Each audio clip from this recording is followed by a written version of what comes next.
Hello, I'm Beth from Around the Table Yarns, and today we are doing the second part of the Proudfoot sock with Rue Meeks-Johnson. And Rue is our guest tonight, and she's going to be walking us through, I believe, the heel expansion. We are. This is the easy middle. So, yeah. So we're working on Proudfoot, and I'm Rue. Last time we met, we did all the toe increases, the cast on, which is Judy's magic cast on. And we did all our increases, which were lifted increases, and set everything up really smoothly into slip stitch rib, and then just knit that even until there's a certain length.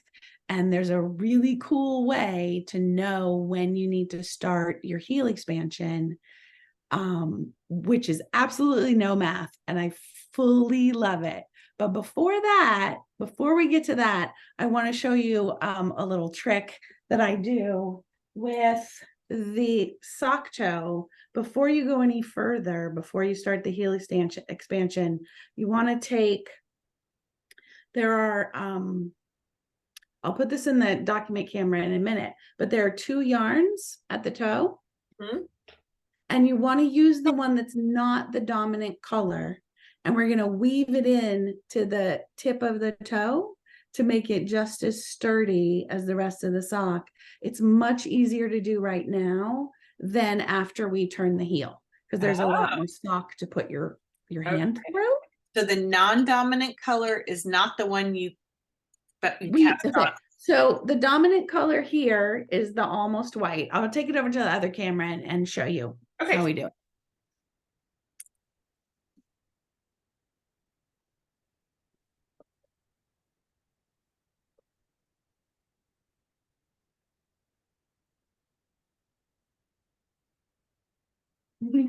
Sorry about that wobble.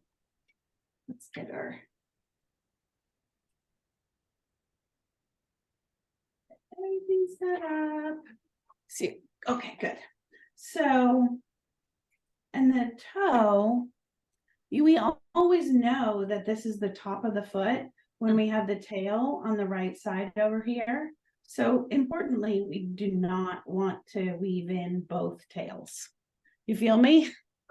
Don't weave in both. You will lose your little indicator of what the top of the foot is.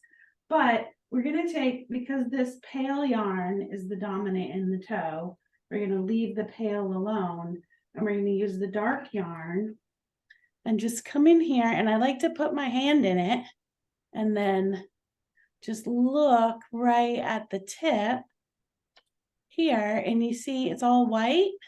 And I just want to take the blue yarn and weave it in there. Okay.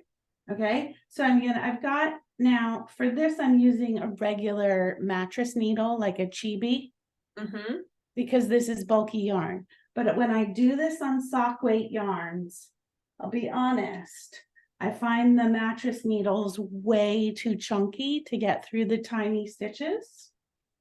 So I have this great multi-pack from a quilting supply place, and these tapestry ones are like a little bit pointy, but not very pointy. There's chunky ones that are great for thicker yarn, and there's these tapestry needles which have a giant eye. You can see they're sharp. You can definitely get your sock weight yarn through the eye, but the tip is not sharp. It's not going to poke through my finger. It's just much pointier than an actual mattress needle. So it's a lot easier to get through your sock. Those things are giant. So you want to you want to flatten this out a bit, and then find where the blue yarn comes out. And we're just going to go right back in the most hidden place we can. So I'm going over this bright highlighter one, not back in exactly where it came out, but I'm going to go over this highlighter one and to the inside, just to get it to the inside. And then I'm going to try to place have it come back out where there's a stitch right in the middle of a stitch. Pull it through here, so now it's there, and I'm just going to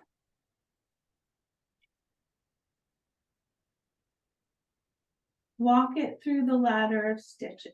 So I'm going to go down there, and I come up in the center of this white stitch. See if I've got, okay, come up there.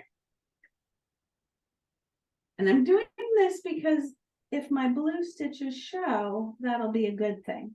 So I came up from the center of this white stitch, and I'm going to go down the center of that one and up through the very next one. Just like that. And then my blue, when it shows a tiny bit, it actually looks like the rest of the sock. I'm just going to go down into this white one and then come up sideways in the next column. Like that. So I'm just gonna pull that in.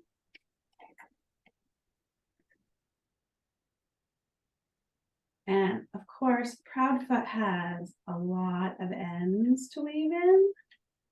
So just doing this one at the beginning is going to save you. And I really want to encourage everyone to like go ahead before they complete the hex and weave in some ends so that they're not all done at the end. But you know, Can I'll you show you cut how to in do the them end again. and just show us the stitches that you're making there? I'm trying to Sure. see if you're not doing a Swiss darn. I'm just weaving down and up and down and up. And I'm basically doing that on the ladder, which I call it the ladder, it's the purl bumps. So I'm going up through a stitch and down through the very next stitch. And I don't have very far to go. I'm going to come up through the next one, and then I'm going to go sideways. So here's the blue. I go down. See, it came up through this white one. I'm going to go down through this white one here. And then I'm going to go to the next column over rather than going up the sock or down and go over. And then I came up through this stitch. I'm going to go down through this one, up through this one. So down through the blue, up through the white, down and up, down and up. And I'm really just covering maybe half an inch of territory. So what I'm seeing you do is weave that non-dominant color across. So if you're holding the toe vertically, then you're weaving it horizontally across, and then you're doing that one row of stitches at a time. Okay, let's get horizontally and vertically, because it actually matters to me very much. What I'm not going this way. I'm going that way, this way, that way, this way, that way, this way. Does that make sense? Here, sorry. Flatten. Yeah. Okay. So over here, Rue, hold it still. Hold it still for just a second, because the camera jumps a little bit. Sure. So it's hard to see what you're doing when the camera's jumping. Gotcha. So okay. With your right hand, point to one of the completed. I see the blue stitch. Right. So this half of the toe isn't done yet, and this half is, which is why it has blue spotties.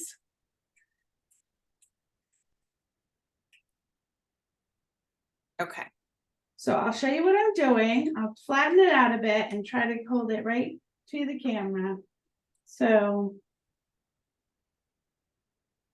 think about doing it in slow motion because of the jump of the camera. Okay.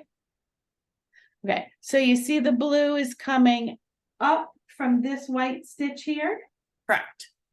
Now, it's coming up from the center. When I say from the center, I mean from the center of a heart-shaped stitch, right? So the next one in this direction is this one. but I don't want to go around and under it like that. I'm going straight down into it. Okay. And then I'm picking up the purl bump from the back of that stitch. Mm-hmm. And then since I'm behind it, that's a full stitch, right? Mm-hmm. So I've come up, I go down, and then back up. And I really only need to pick up one bar right there. Okay.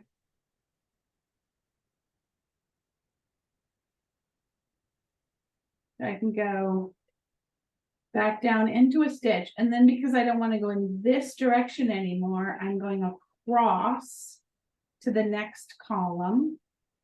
But there's already blue ones there, so I want to get all the way over to this white column. I gotcha. But I don't want to do it in one big stitch. I want to take a couple of small stitches so I don't have any big floats. I'm going to get over here to this white column like that. And then I came up through the center of this white one, and then this highlighter one is next. I'm going to go down in that one. And then I'm just going to like pick at it until I feel a purl bump and come right back up. Got it. Now, the rest of the tails that we weave in are actually a lot easier than this. This is the only one where we're trying to weave to make up for the fact that it's only one layer in that little tiny area and the tip of the toe. Mm-hmm. Everything else we will weave in really easily. I will show you right now so you can see how much easier it is. Okay. That's the only tricky bit. I'll show you on this guy. All we have to do is get one of these to the inside. So I'm just going to take my little needle that I said wasn't quite as thick as a chibi. Take my peach. Oh. Usually works. It never works on camera. It's not. I had the bulky one pre-threaded, honestly, when we started. Yep. Heck, I'll just use the big one if I can't get it threaded. There we go. Ah! Needle on floor. And you have a book of them. Of course. There you go. The end of my yarn is now annoyed. Okay. Cameraman, cut and restart. Okay, let's try that again.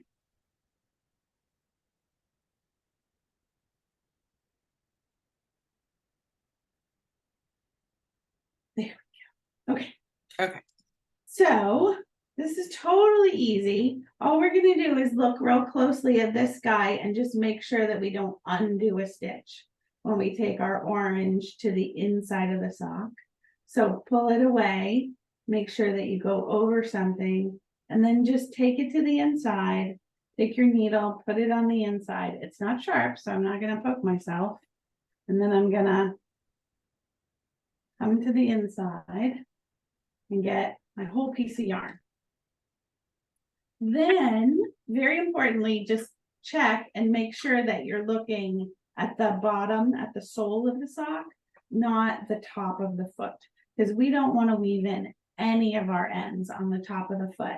And one of the amazing things about slip stitch rib is it gives you these beautiful oversized purl bumps. They're actually like little short floats. Mm-hmm. And we're just going to use those, and it becomes incredibly easy. And we're never going to go across the foot because we might feel that, and because it cuts down on the stretch of the material. We're always just going to go up or down. Okay. And in that way, the float will stretch with the fabric, and we're just going to make sure we don't pull it too tight. So when I come in here, I just want to catch a few real close to the root. And then I want to find myself a channel. And I like to find a channel I can follow for quite a while. with my needle, and it's smooth and it's not too big to slide through the oversized pearl bumps. And it just goes, if I miss one, that's okay. Just gonna go. And there I have it loaded up on a bunch of pearl bumps. I'm gonna slide it through and then leave yourself like a little ease and do a little pull on the fabric, and then just a whole other, you can usually do about 1 inch at a time on the needle. And by the time you get up to the heel, you don't have to turn around and come back down. Just leave it. Okay. Right. So there's a whole like 2 inches loaded up on the needle. Slide it through. Make sure it has ease. And then when you snip it, just leave 3/4 to 1 inch so that it doesn't poke through to the front. Okay. And every one of them will just be so easy. Just the next one, take it over and up. And the next one, take it over a couple of columns and up. Okay. And nice and easy. Do you have a finished one there? I do. I know there's one that was on the photo from the pattern. Yes. Like, where's my finished one? It's here somewhere. It's here.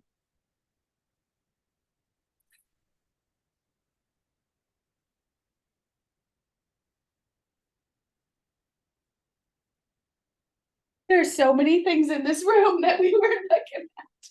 Where's the other one?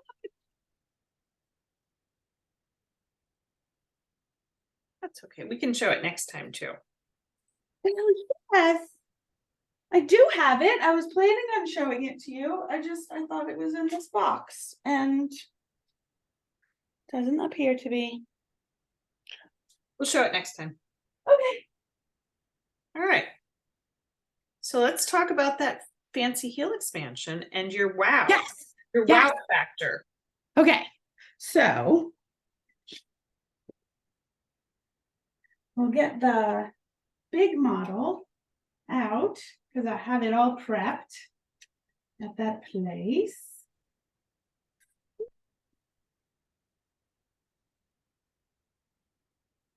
Okay.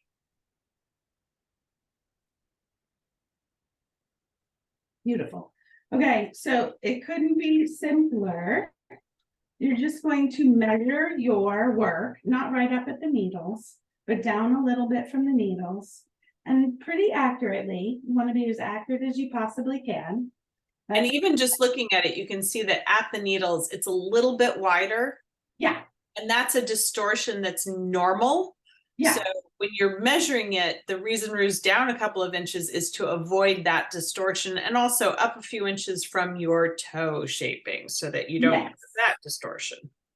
It's funny, if you try a sock on when it's like this big, it will always lie to you. It always feels bigger, too big, and it isn't. And if you measure way up here, it'll always lie. Like right up here, it wants to tell me that it's 5.5 inches. And so that's a flare. When I come down here, I get 5, maybe 5 1/8. And all I'm going to do, I don't have to do any eighth math. I'm just going to put 5 1/8 right at my stitches that are on the needle.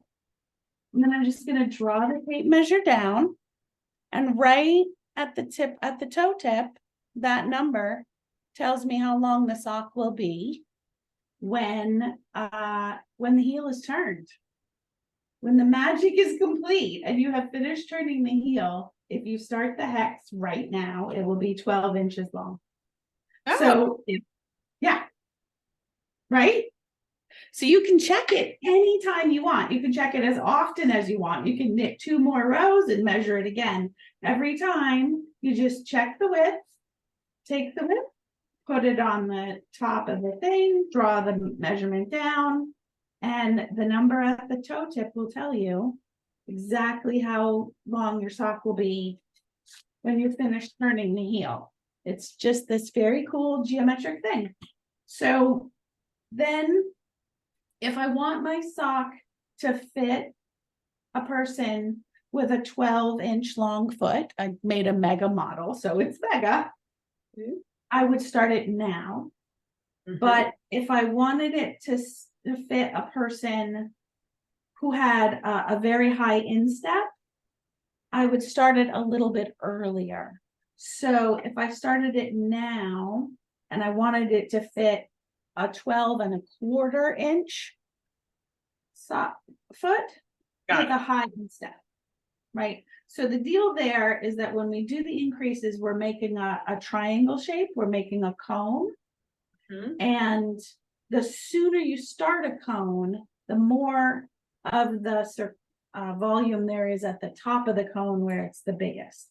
So if you have trouble with high insteps or getting them to fit around high insteps, just start your arch, your heel expansion, 1/4 of an inch early.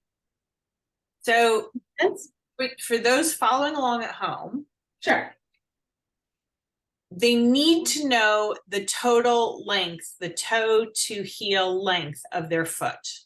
Yes, there's a tracing of the foot in standing position, and you measure the length of the foot there.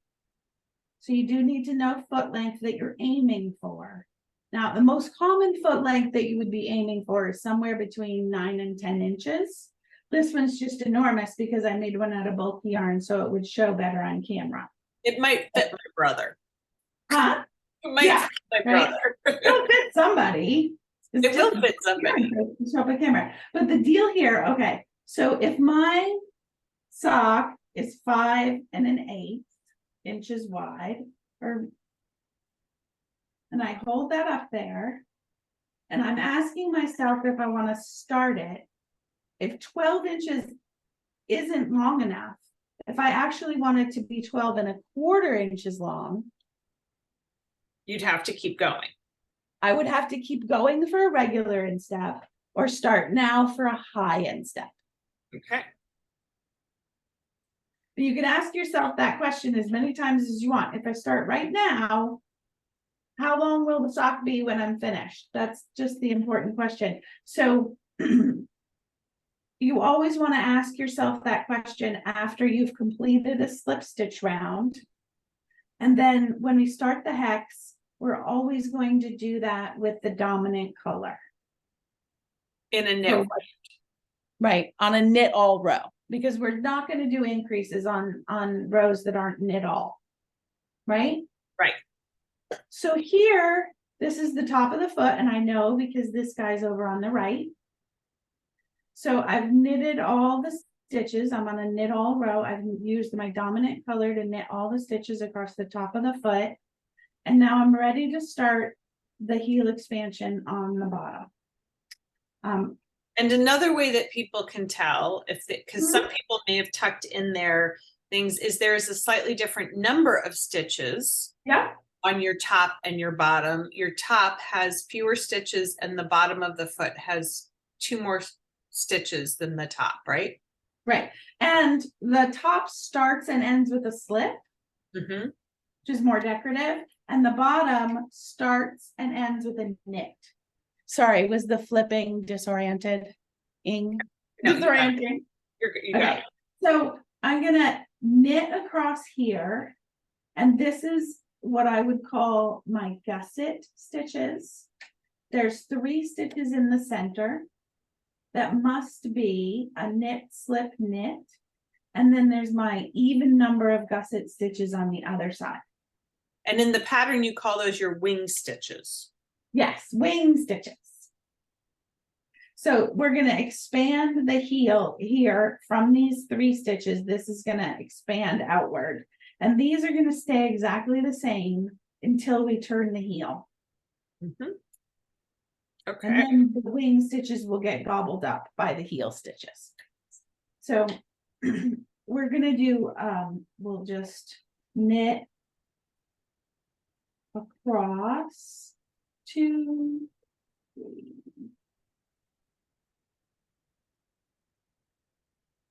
Now, do you have an even or an odd number of wing stitches? I had an even number. Good, good, good. It's so much simpler.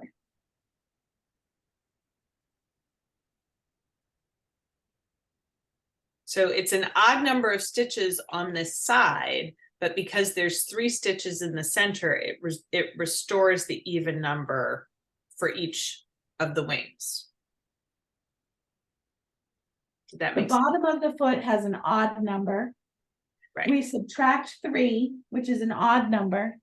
We get an even number, and that half of those go here and half of them go here. And if you look at the sock, if you look at the finished sock, you can see that those wing stitches never change all the way up. So you could put your finished sock right there and people will see that they're just a straight line of stitches. There's no increasing. All the increasing is happening on that center bit. Yes, let me show you. Actually, I have a really beautiful example here. It has an arch support knitted in, but I thought you could see the shape of the heel expansion really beautifully. Because this linen stitch out here are those wing stitches, and the heel expansion is this beautiful triangle right in the middle. Oh, that's gorgeous. Isn't that great? Yeah.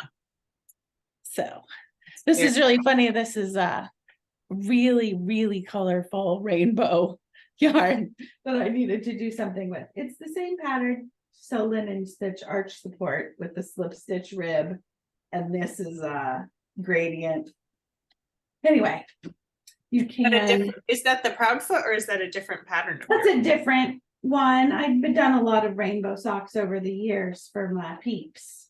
I love so here's Proudfoot. I just thought it's easier to see on the other one because here the colors go all the way across. But you can see that line of stitches on each side that just is the same. So these are the wing stitches and they just continue as is. It's a little different. If you're used to heel flap and gusset, you're used to increasing out here and then those getting eaten up in the heel. But the center placed heel expansion is called a riverbed heel expansion, and it just fits beautifully. It really snaps on. So we're going to start this bit right here. You can see here's the 3 in the center. And we're just going to expand those outward. So I've gotten to here.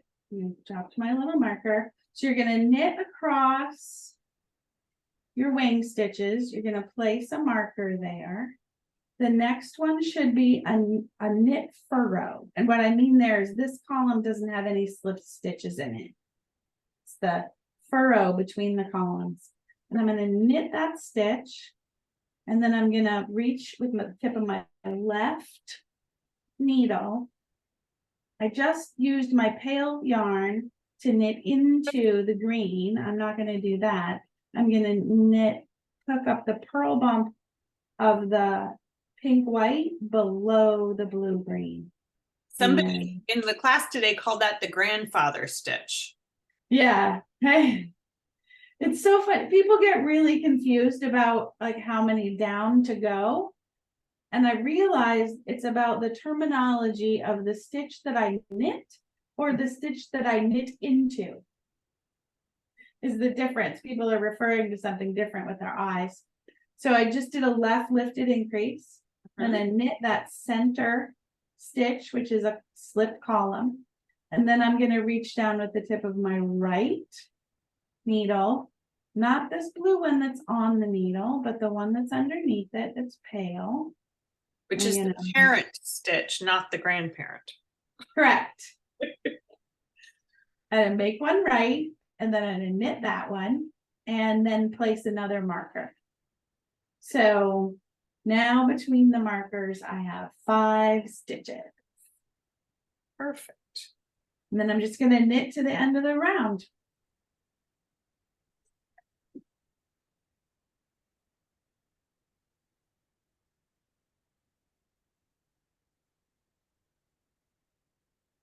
So where did you learn the riverbed heel while you're knitting around?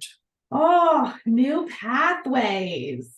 Kat Bordy just blew my mind. She's, like some pattern books, you just read the patterns. Some you just look at the pictures, and some you read every word that this person has to say. And she was describing just like practically an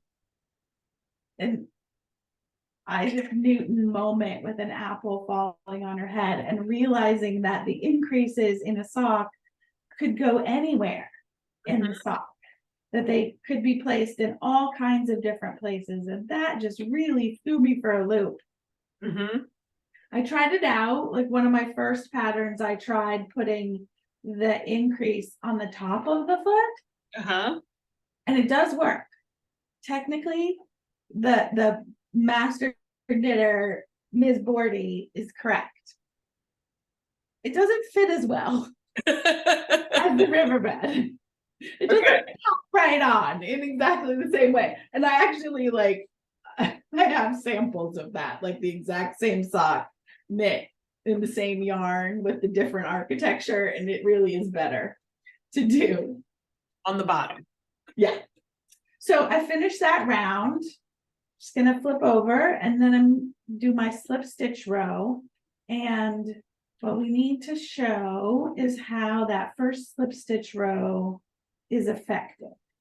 So top of the foot starts with a slip one, knit one, all the way around. Now, the way the pattern is written, you will notice it is easier to say in words, slip one, knit one to the marker, which means all the way across the top of the foot, all the way across these wing stitches to this marker. It's easier to say that in words than it is to say slip one, knit one across the instep in and slip one. Sole, knit this many stitches at marker. It's just simpler to say it. That's all we're doing. We're just slip one, knit one all the way around to the marker. And then at the marker, the rule is we are never going to slip the first stitch inside the marker or the last stitch inside the marker. Other than those two stitches, we will stay completely in pattern. But those two outside stitches, we're always going to knit them because we want to anchor our increases into them. And it's so much neater. You see here how my increases are in a furrow? Yes. They're very nice and neat. If you anchor your increases into a slip column, they distort, there's those pretty stitches and it isn't as pretty. So we're just going to maintain that neatness by always knitting, never slipping this one. Which explains why you adjusted the number of stitches back at the end of the toe shaping. So that that was so we could have a center stitch on the bottom. Right. If you don't have an odd number, you don't have a center slip. Right, with furrow stitches on either side. Correct. Yeah. Right.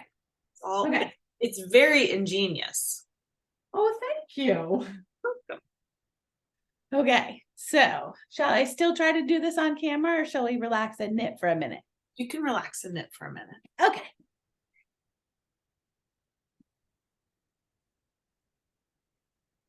Now would be the time when I would like to ask people, to let them say, my sock is this wide. Should I start my hex yet? I need some people so I can help them with their sock sizing. I had 3 this morning who I was helping with the but every one of them had not gotten to the hex yet. Ah, yes. Okay. A couple of them, I had one person who was having issues with her magic loop. Oh, sure. That had to be addressed. And then I had another person who'd been ill since the last meeting. And so she hadn't worked on it at all. So she had to be reminded how to do the lifted increases. So yeah, I was going to ask if everyone got through their toe increases. So everybody, so we got through those this morning. And And then my other person was close, but not quite. She had, I think like an inch left. So we conferred on the width of work shaping. Oh, good. And got her and figured out where she needed to be. She also did a chart of all the color changes and Oh, she did? like she wrote it all out in a chart form with the 2 colorways that we kitted, and she's going to send it to me. I was like, thank you. Cool. That's awesome. I mean, that's okay. sort of I'm at whole, the spot. Okay. I was going to say that's the whole point of Sock Club, is that everybody participates in their own way and contributes really valuable insight into what we're doing. Absolutely. I love your knit stitch table. Oh, isn't it fun? Yeah. It was a barn find, you know, like one of those things that's been left out in a barn for 25 years. Mm-hmm. I love it when my husband comes home and he's like, go look in the truck. What did you find this week? That's great. Oh, it's so fun. I love to redo furniture. Okay, so here I am on the sole. Here's the marker at the beginning. So my wing stitches are knit one, slip one, as they always are, and the end is a slip. So that's fine. I'm going to knit, slip, knit, slip, knit, move the marker, and slip. Okay, so this is what I call being in sync, that inside the markers and outside the markers is just no stuttering. Knit one, slip one, all the way across. And if you you may notice that your center stitch is switched. It used to be a column, and now it's not. Okay, so then we're just going to continue in pattern to the end of the round, and I'll join you face to face for a minute while I knit the round, and we'll come back and do the next one. Okay. I mean, is that silly to go back and forth so much? Whatever. Because you're knitting. You're just knitting. Knit for a minute. Yeah.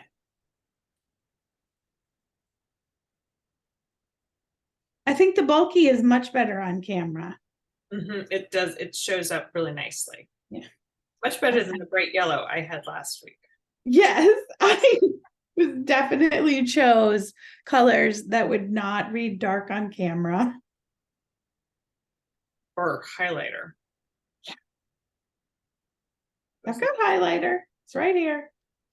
It was a little much. It is. I looked at the video and I was like, oh, that's hard to read. Yeah, it's perfect. People need to be able to see it. That's why I knit this up since this morning. Because I was like, okay, document cam, yes, absolutely. But also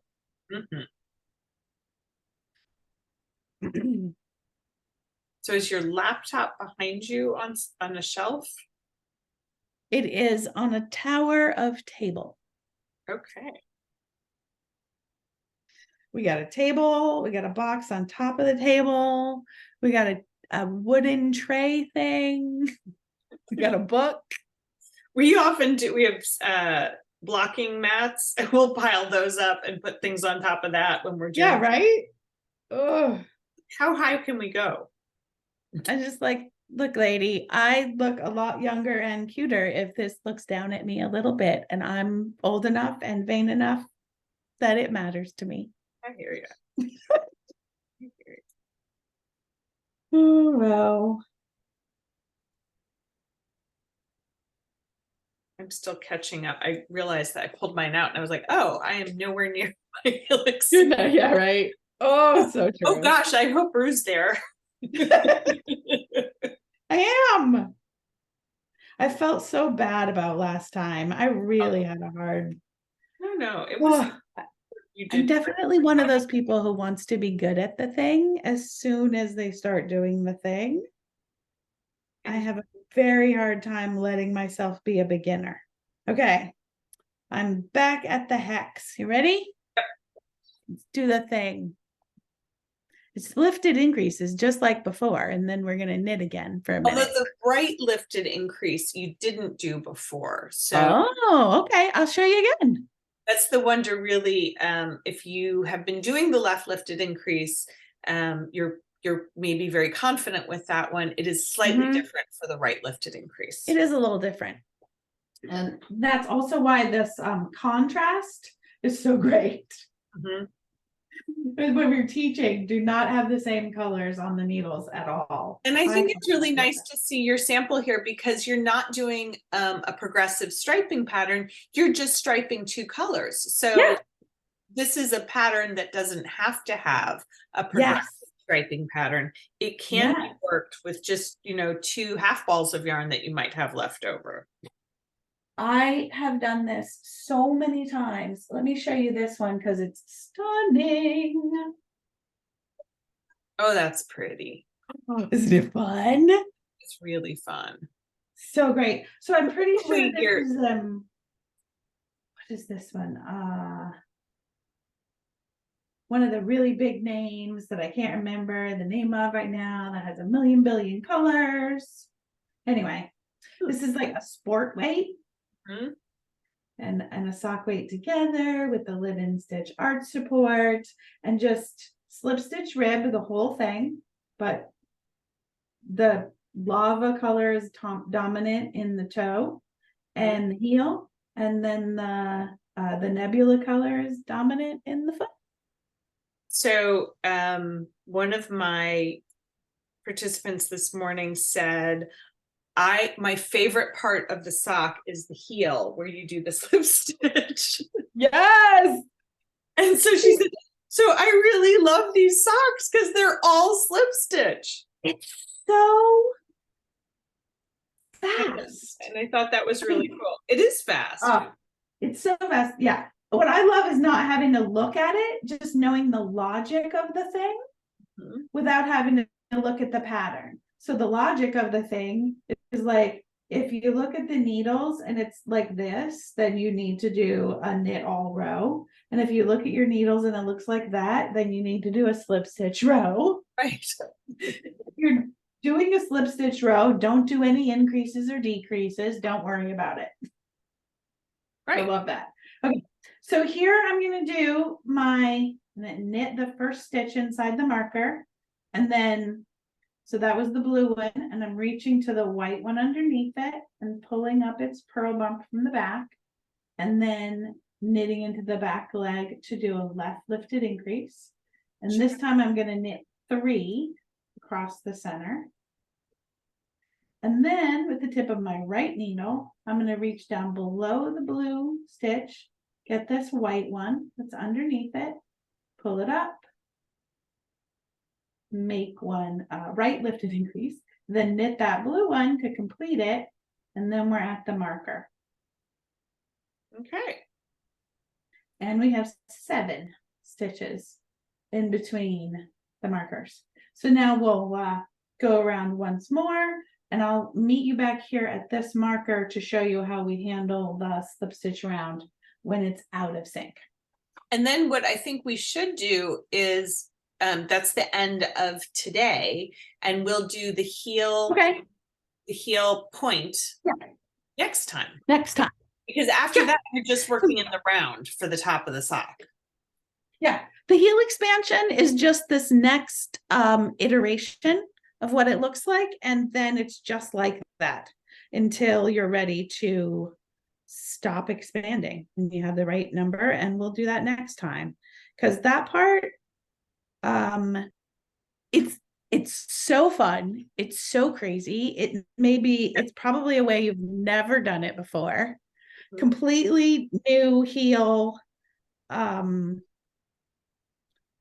completely new heel. All been a long preview to what's going to happen, and it's November. It's the Monday after Thanksgiving that we're meeting, and it's November 27th.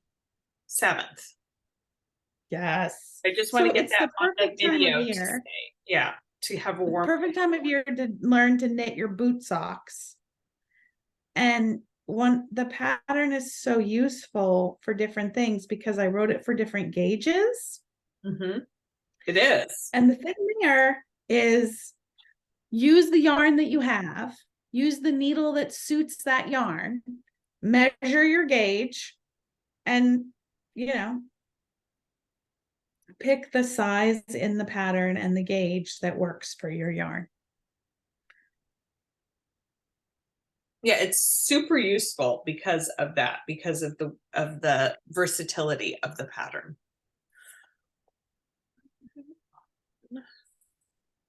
Okay, I got across my top of the foot.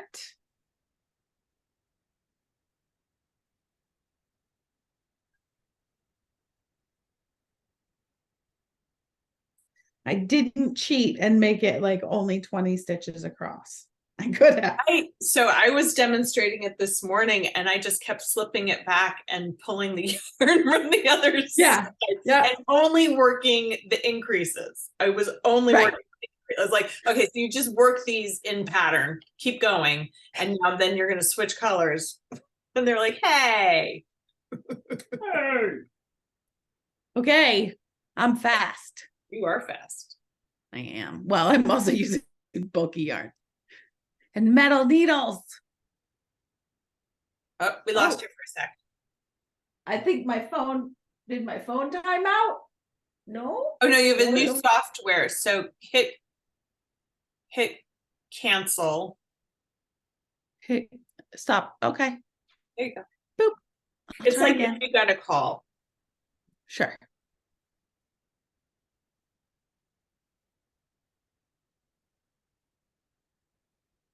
There you are. Okay. So we're right back where we were next round. I'm using the blue. Now I'm on a slip stitch round, right? Because I did this over here. Mm-hmm. And here's the first marker. I always want to knit this first inside the marker stitch, and then the next one I'll evaluate. So what I'm looking for is this one here is going to be my new column, which means I'm going to knit this one as well. Last time it was in sync. This time I have to knit 2 in a row. We're never ever going to slip 2 in a row. We only knit. So there's a slip 1, knit 1, slip 1, knit 1. Did I get that right? Gosh, I hope I did. I need to do another increase. How do I have the wrong number? Well, shouldn't you be knitting 2?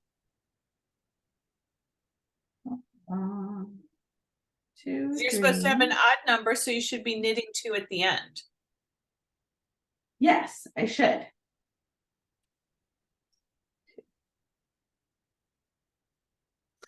Right. I messed myself up. Okay. Knit 1, knit 2, slip 1, knit 1, slip 1, knit 2. Knit 2. I just got confused. I wasn't wrong. I was only confused. So there's the second marker, and our stitches look like that. Marker 2, 1, 1, 1, 2, marker. So I am a foolish knitter. Oh. And I worked without reading the pattern and see that little hiccup of knit 2. And the number of stitches will still work if you knit 1, slip 1. You'll still end with a knit 1 if you start with a knit 1, but they will be not in columns. The columns are screwed up. Right. Yes, that's how you get EOP. So that's how I did it. And my classmates, my class members were like, oh, but we like that one. And I'm like, okay, let me figure out where you change it. So if you want it to be in columns all the way up, you need to do in row 3 of the heel expansion, you need to do the knit 2, slip 1, knit 1, blah, blah, blah, to knit. Okay, don't try to give instructions for one of my other patterns. Never mind. Okay, I have written an EOP heel, and it is a different pattern. What pattern? Don't be telling people how to modify my pattern to make it one of my other patterns. Okay, never mind. I have no idea what you're talking about. Right. Yeah, I've written a whole bunch of layer cake heels. Fun. Like they have two layers in them. And so far they're all toe up. Okay. But the most recent one is not a heel flap and gusset.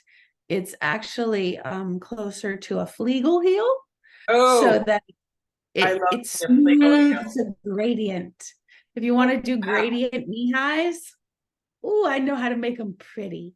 So pretty. Oh, that sounds Oh, fun. I'm sharing. I should have stopped that. You know. I know how to make them so pretty. Like, where are my extra wonderful. socks that I brought up here? What happened to them? Are they on the left?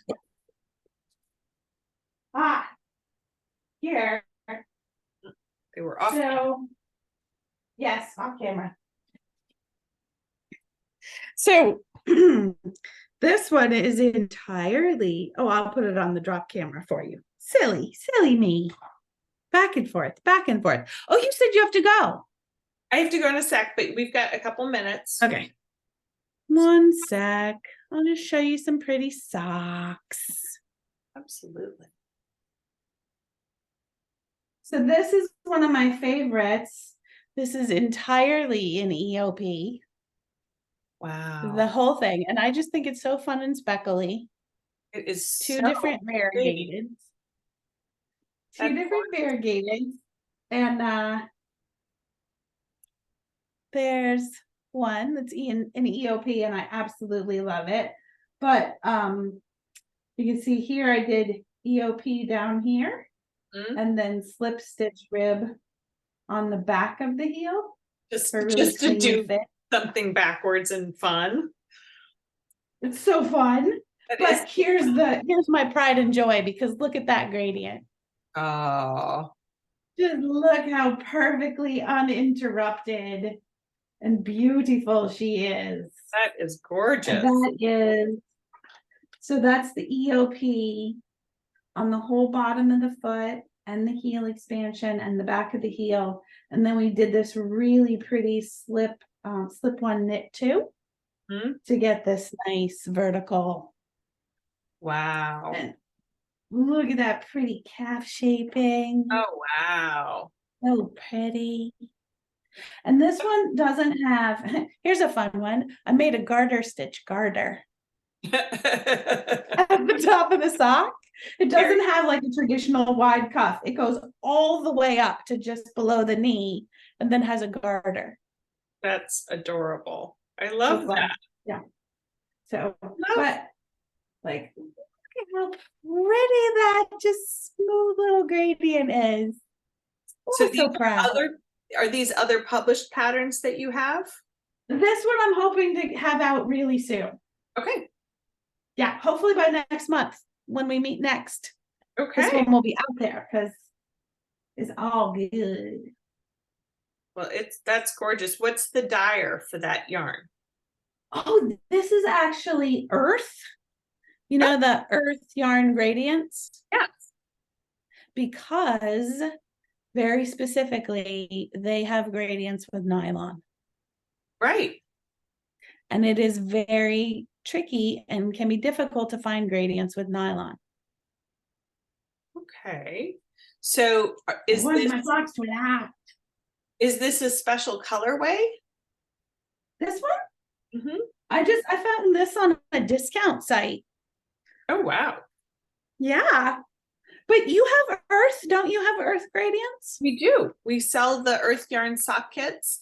And I found out today that Earth Yarns is going to be bringing out mini gradients. And so instead of being a 50-gram ball of earth yarn sock with like a 1/2 inch stripe, it's going to be a 30-gram ball with a shorter stripe for smaller feet.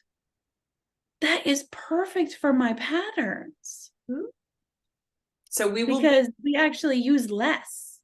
Like this 50-gram, this knee high it goes all the way up to the knee. And that is because I'm using the white yarn. Mhm.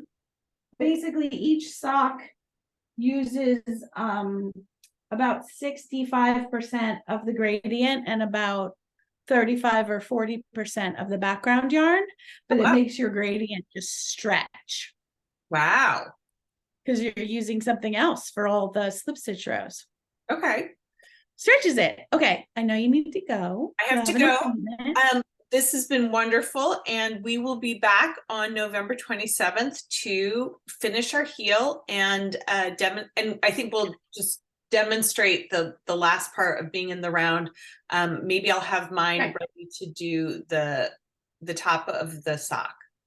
Right. So I just want to interject this for anybody who wants to join us next time and is watching the video and wants to know how far they need to get. Yes. So next time we're going to do the trickiness right here to get you set up for rounding the heel and then turning the heel. We're going to do all of that. So try to get as far as finishing the heel expansion. And the heel expansion is over when you have the same number of stitches between the markers. Between the markers as you had on the sole before you started. Okay. So that's, unless you have a very thick ankle. And then you want more. If you have a thicker ankle, we can make that a little bit bigger, but not much. And this is only a couple of inches of knitting. It's just from here to here. Mm-hmm. So it's not that bad. Should be pretty fast. So that's where you want to stop before the next session, and the next session Yes. will be on November 27th. It will also be recorded. It will also be on the website. Thank you, everybody. Thank you so much, Rue. It was such a pleasure to get to see you doing it in action. It's a pleasure. So much fun. Thank you for having me. Thank you. All right. All right. Glasses on my head. That's why I can't see. Stop it.